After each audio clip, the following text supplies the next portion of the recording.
शिवराय मित्रांनो, आता आम्ही विरोरी गावात आलेलो आहे. तालुका पारनेर या ठिकाणी असलेलं एक सुंदर असं पिंपळेश्वर महादेव मंदिर आहे. या ठिकाणी आपण पाहत आहात, अतिशय सुंदर आहे. चला आता आपण त्याची सफर करूयात. पिंपळेश्वर महादेव मंदिराच्या अगोदर आपल्याला या ठिकाणी मारुतीरायांचं मंदिर दिसतंय. अतिशय सुबक अशी ही मारुतीरायांची मूर्ती आपल्याला या ठिकाणी पाहायला मिळत आहे. ही जी आहे समोरची आहे वीर. याच्यामध्ये दोन प्रकार आहेत, एक वीर मारुती आणि एक दास मारुती.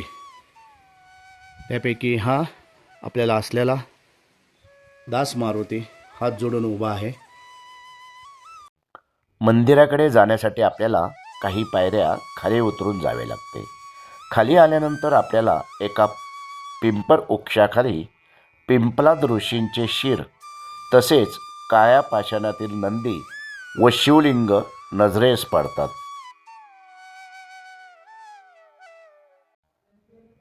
पिंपळेश्वर महादेवचे मंदिर हे पश्चिमाभिमुख असून मंदिरासमोरच नंदी मंडपात नंदी विराजमान आहे. मंदिराच्या उजव्या बाजूला दोन मोठ्या विरगर ऑइल पेंटने रंगवलेल्या आपल्या नजरेस पडतात. जवळच असणारा तलाव मंदिराची शोभा वाढवतो. निसर्गरम्य परिसर व मंदिरासोबत जोडली गेलेली सुंदर आख्यायिका यामुळे पिंपळेश्वर मंदिराची भेट ही संस्मरणीय ठरते.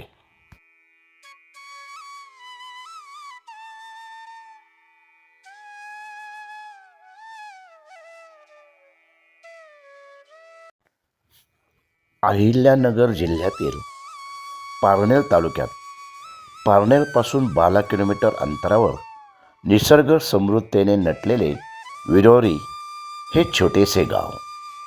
गावापासून अवघ्या 500 मीटर अंतरावर वृक्षवेलींच्या सानिध्यात पिंपर वृक्षांच्या छायेत पिंपळेश्वर महादेवाचे पुरातन मंदिर उभे आहे. पिंपळेश्वर महादेवाचे जागृत देवस्थान असून ग्रामस्थांचे श्रद्धास्थान आहे. पिंपर वृक्षाच्या सानिध्यात असल्याने येथील शिवलिंगाला पिंपळेश्वर म्हटले गेले असावे अशी प्राथमिक माहिती ग्रामस्थ सांगतात.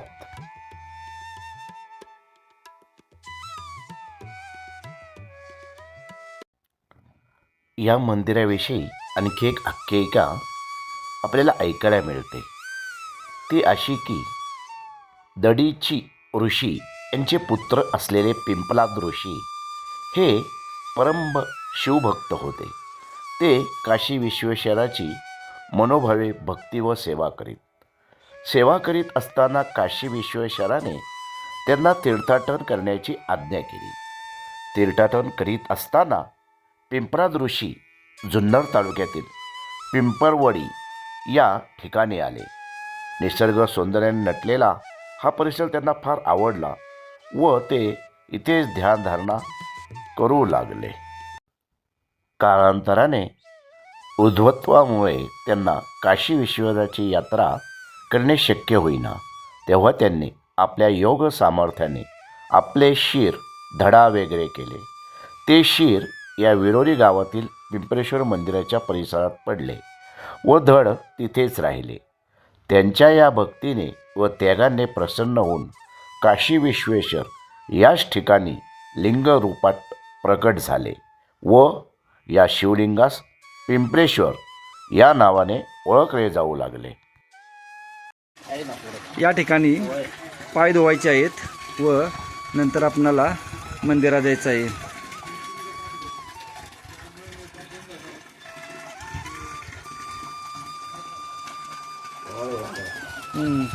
अतिशय सावध यायचं आहे. शेवाळा येतं.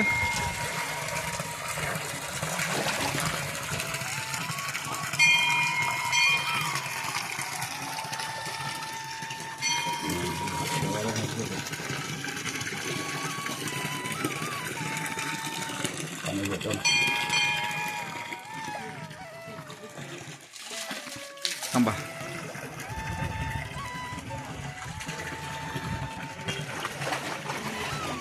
थांबा थांबा तिथं थांबा ना, तिथं थांबा.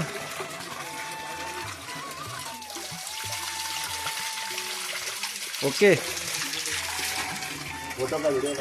दोन्ही फोटो हो हो फोटोमध्ये आपण पुढं आल्यानंतर या ठिकाणी आपल्याला हा नंदी मंडप आपल्याला पाहायला मिळतो आहे. महादेवांचं वाहन नंदीसाठी असलेलं हे नंदी मंडप. हे नंदी मंडप करून आता आपण महादेवांच्या मंदिराकडे जाणार आहोत. त्या अगोदर आपल्याला या ठिकाणी कासव या ठिकाणी पाहायला मिळत आहे. पुढे आल्यानंतर इथं आपल्याला कीर्तिमुख पाहायला मिळत आहे आणि तसंच वरती आपल्याला गणेशपट्टी पाहायला मिळत आहे. या ठिकाणी आपण गणेशपट्टीचं दर्शन घेऊन आता आपण महादेव मंदिराच्या आतमध्ये पिंडीकडे जात आहोत. हे पिंड महादेवांची पिंड या ठिकाणी असलेल्या सुबक अशा 2 मूर्ती, नंतर गणेशांची सुद्धा या ठिकाणी मूर्ती आपल्याला पाहायला मिळत आहे. महादेवांचं दर्शन घेऊन आता आपण बाहेरच्या बाजूचा सगळा परिसर पाहूया. हा पहा आपण अतिशय सुंदर असा परिसर. या ठिकाणी पहा आपण या दरवाज्यावरती हे लावलेलं आहे, पैसे लावलेले आहेत. या ठिकाणी दोन्ही दरवाज्यावरती पैसे लावलेले आपण पाहत आहात. आणि आता आपण बाहेरचा परिसर पाहूया. अतिशय नयनरम्य. पावसाळ्यात तर या ठिकाणी खजिनाच असतो, निसर्ग एकदम बहरलेला असतो. या ठिकाणी पहा, या ठिकाणी हा तलाव आपल्याला पाहायला मिळत आहे. समोरनं पाणी येते तिकडनं आणि हा असा आहे की वरनं ही पायऱ्यांची वाट उतरून आपण मंदिरात प्रवेश करतो आणि त्या ठिकाणीच गोमुखातनं आपल्याला अखंड त्या ठिकाणी जड स्रोत वाहत असतो. हा अखंड असतो असे येथील स्थानिक सांगतात. हे पाणी कधीही कमी होत नाही, अखंडपणे वाहत असतं गोमुखातनं. अतिशय सुंदर असं हे मंदिर हे विरोरी या गावात आहे. आपण कधी आल्यानंतर नक्की या ठिकाणी पायऱ्या उतरणार की बाजूला असं बुरुजासारखं आपल्याला पाहायला मिळत आहे. या ठिकाणी भजनी मंडळ त्यांचं भजन या ठिकाणी चालू असतं नेहमी. नैसर्गिक गुहा आहे समोर जे दिसते आपल्याला त्या ठिकाणी नैसर्गिक गुहा आहे. पहा तुम्हाला दाखवतो मी. सुंदर असं वातावरण आहे.